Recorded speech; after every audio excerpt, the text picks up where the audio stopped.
Jay, time travel. It's the sci-fi cheat code every writer thinks they can master, until they realize that even the DeLorean couldn't carry the weight of all the narrative contradictions they just wrote into existence. For every show that treats time travel with care, there are a dozen that use it like a sledgehammer, smashing continuity to bits and calling it bold storytelling. It's the equivalent of flipping a Monopoly board and declaring yourself the winner. You didn't win, Barry, you broke the game. So let's dig into how television continues to botch one of the most fascinating, complex and overused tropes in science fiction history.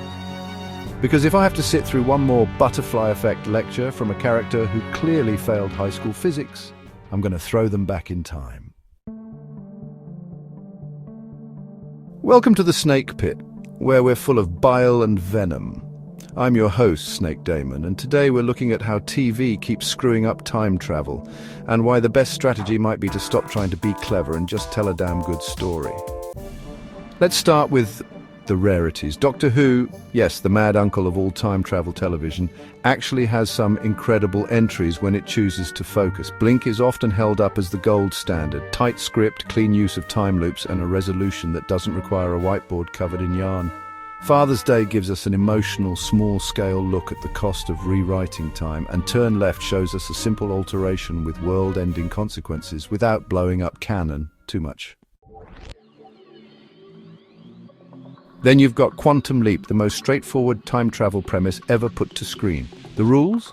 Simple. Sam Beckett only leaps within his own lifetime. No multiverse, no parallel dimensions, no reboot button. Just a man putting right what once went wrong, and it worked for years. Because constraints force creativity, something modern writers should probably tattoo to their wrists.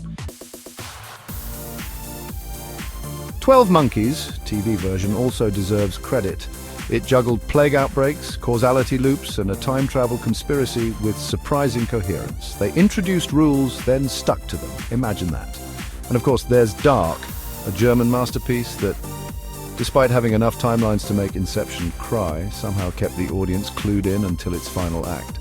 Granted, the third season started chugging espresso and yelling multiverse like a madman, but even then, it was way more disciplined than its American counterparts.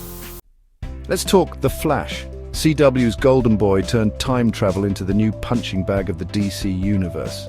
Barry goes back to save his mum, screws everything up, goes forward to fix it, screws that up.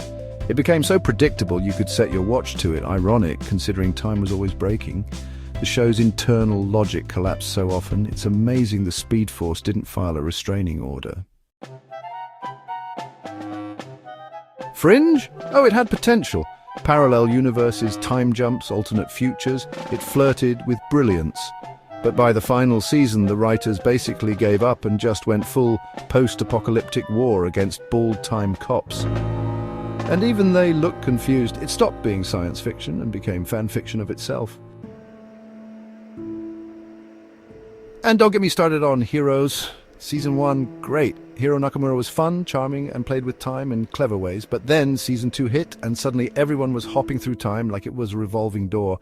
Future hero, evil Peter, dead Nathan, but not really. It became a plotline speedrun with no substance. Save the cheerleader, break the timeline wasn't quite the slogan they wanted, but it's the one they earned. Lost. Oh, Lost. What started as Lord of the Flies with pretty people became a convoluted mess of time skips, sideways universes, and ancient Egyptian nonsense.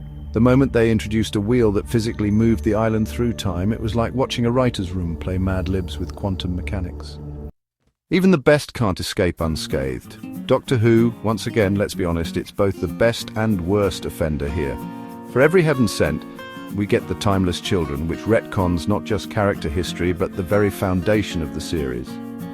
At this point, even the Master probably has a spreadsheet labeled "Things the writers just made up yesterday."